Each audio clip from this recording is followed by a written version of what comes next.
trauma arousal, PTSD arousal. As much as I don't like the labels and stuff, I can't deny, for example, right now, the physiological effects on my body that becoming aroused, and it's not sexual, it can be sexual arousal, but it's anger, it's, so people that have PTSD specifically, their brains have reorganized the way that they take information in from the world.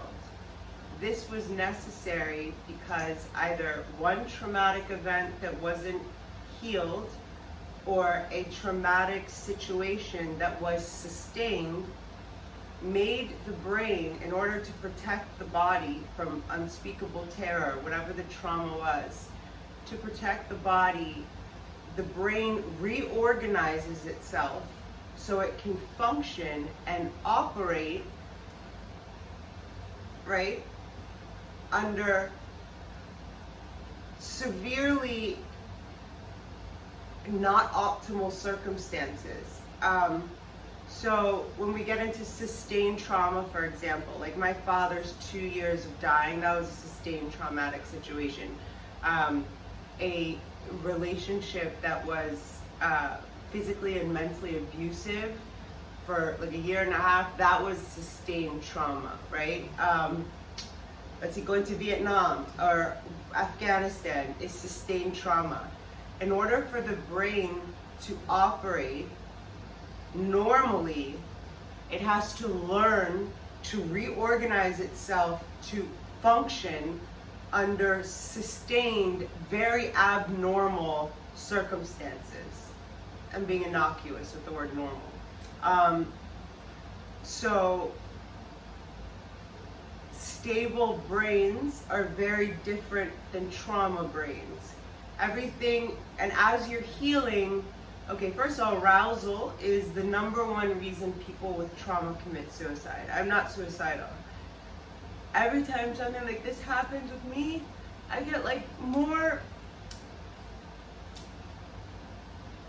once it's like done, I'm more motivated to like heal and help people because it's such a bitch. I am one of the strongest people I know. And this shit is not a joke, meaning the PTSD stuff.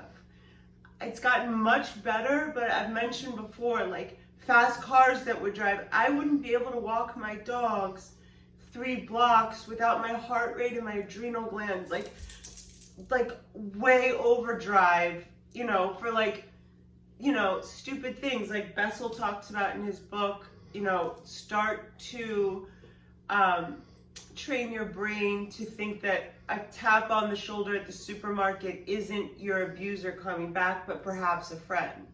Where like the trauma brain will always assume that there's danger, you know, because there always was. Once you're out of the danger, it takes a while for the brain and the body to get on board. And depending on the situation that you go to, you know, has everything to do with the capacity, the ability that you're able to heal. It also takes fucking time. So arousal is, and this is when a lot of people have trouble spending time with people that have had trauma, or I don't know, I think a lot of, if somebody knows and understands even like the surface of this, I think you're just like a very unconscious person or lack a lot of heart if you can't understand this. People get frustrated and angry at people that have had or healing trauma because they can snap at something that you would never, that wouldn't be a normal thing to snap at. What people don't understand is all the sometimes lengthier ways that our processes are to do things as we're healing our brains. For example, setting up this camera thing is like, I should just do it one place and not like have this like, you know, the definition of insanity is repeating the same behavior over and over and expecting a different result. It's like, I kind of set it up in a different place every time, and like, even though it has this thing you can put the phone in, that doesn't always work. You don't even know how many times it's like flown off, the thing falls off, whatever. And I'm like, not even in the mood to make a video anymore. I don't want to be one of those people that's making videos like all passive aggressive, for shoot up, fourth chakra, communication. And it was basically what I got around, what made this rage in me come up was that I finally got everything together. You know, I had my makeup on, that whatever. We have our little systems, like, because our brain has had to reorganize itself, it takes time to, like, I just realized I stopped, like, carrying my purse with me at all times. Like, even in my bedroom, like, I don't know, maybe like a month ago. Because I was always, I like would sleep with it, you know? So I guess I'm gonna give myself a break. I feel like a bitch, I did not mean to cry. I'm gonna give myself a break for getting so frustrated, spending like a good 45 minutes. I screamed into a pillow 3 times.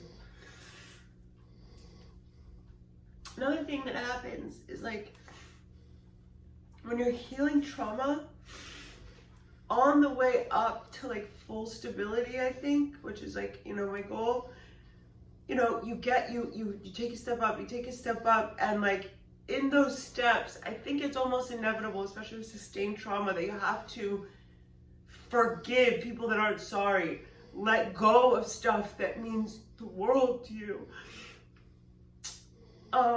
and heal that within your healing the whole thing, whatever it is, right? And your brain and your limbic system. So like when a slip back happens, like I haven't gotten angry like I did today in, I don't know, months, maybe maybe a month or 2, but and then I'm angry at myself for being angry and not being able to be productive. So it's quite a vicious and not fun thing at all. But it's also very real. Oh, my point was that I feel like almost once I set everything up and something happens, this, thinking of an example that was in a book, like of a woman who had a husband who was in war, and she was like, if it was 8:12, you know, my husband was waiting at 8:10 and he would just completely lose it. And we didn't understand. But in Afghanistan or Vietnam, at 8:10, if they weren't all on their plane, they were fucking dead.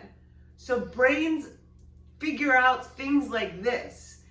In my situation, it would be other things. I haven't been to war. I've mentioned this before, I would probably choose that over some of the things. But it can feel like that second when like I had everything set up, and then something happened, I felt like almost like not just the loss of setting this up and all the work I've done over the last 2 years, but like everything that I've forgiven. And that made me even more mad. Or everything that I've healed, rather. And so, it's called Arousal, and it's like in the group of like trigger responses. You know, I guess it is technically a trigger response, but arousal would be like, you know, nobody likes to be angry. Nobody likes to feel, you know, another thing that can happen with arousal is like you relive past trauma. That didn't happen to me today, and that can be so unimaginably difficult that I'm not sure anybody that hasn't been through something equally fucking like brutal has any right to say a goddamn thing. And if you don't think you're mature enough or have a big enough heart to be friends with someone who's been through trauma, just don't be their friend. You know? God, I've had the most insensitive things said to me, like, it's in your head, you know, I don't even use PTSD that often. I say like healing trauma or whatever, because I do feel it. I'm just healing my brain. I've done enough research by myself that that's what it is. It's not some elusive thing to me that I don't understand.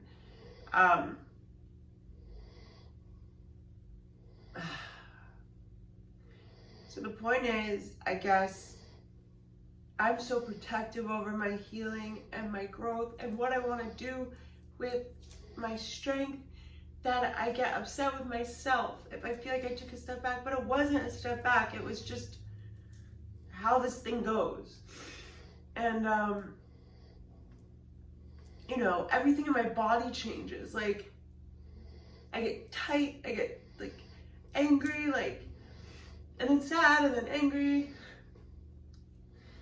But I will say that today is probably one of the more challenging episodes. I used to have days, like, just, they were a wash. It would just be like one thing, and it would just, I could feel my adrenal glands hurting, like, at the end of the day. That's your fight or flight response. So the point is, be kind to yourself and to other people. You know, yeah. And if you're healing yourself from trauma, please don't ever give up. Because I'm not giving up. So you can't give up. And if you know or love somebody that's, I feel like in a way, everyone like globally has like a little bit of trauma, maybe not the Rothschilds or something, but everybody can use kindness now, more than ever. And if you're not being fucking kind to people, what the fuck are you doing? So I'm just sharing this experience. I hope that it helps even just one person. And yeah, it was brutal when I read that most people that are diagnosed with PTSD, most veterans kill themselves over arousal, like getting angry, getting upset, whatever. Yeah. I mean, there's a part of me that feels like, not ashamed, but like, I don't know, just like frustrating myself. Like, but I have to remember, I'm a superhero. It really does take a superhero to go through really hard stuff and stay happy, not be bitter, and smile, and always have a good time. This is not toxic positivity. This is not pretending.